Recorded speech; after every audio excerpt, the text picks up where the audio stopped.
Turkey bird, एक अनोखी कहानी। एक समय की बात है, एक जंगल में कई प्रकार के पक्षी रहते थे।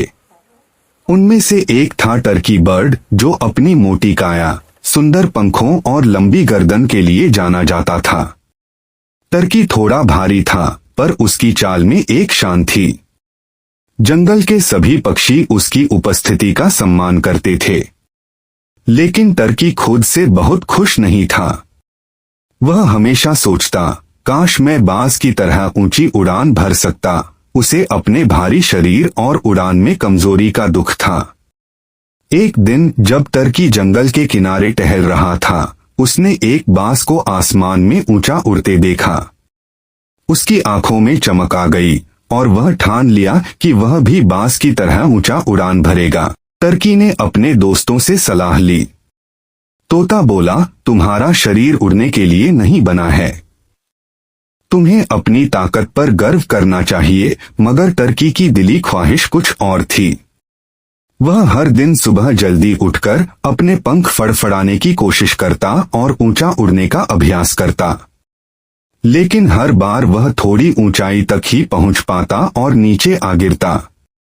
फिर एक दिन जंगल में एक बूढ़ा और समझदार उल्लू आया।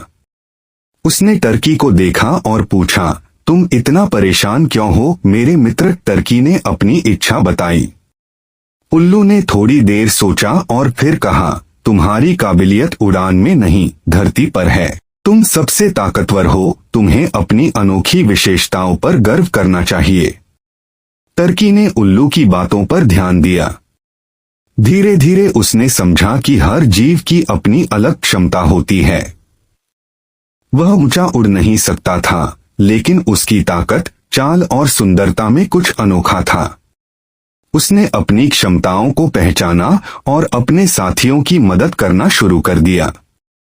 वह जंगल के अन्य पक्षियों के लिए भोजन लाता और अपनी तेज नजरों से शिकारियों से सतर्क करता।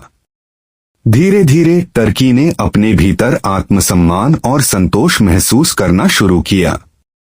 वह जान गया कि जीवन में असली सफलता अपनी क्षमताओं को पहचानने और उन्हें निखारने में है। बाज की ऊंचाई से ज्यादा महत्वपूर्ण धरती पर मजबूती से खड़ा रहना है। इस तरह टर्की ने जंगल में अपने लिए एक महत्वपूर्ण स्थान बना लिया और बाकी सभी पक्षी भी उसे प्यार और सम्मान से देखने लगे, क्योंकि उसने अपनी ताकत और अद्वितीयता को पहचान लिया था।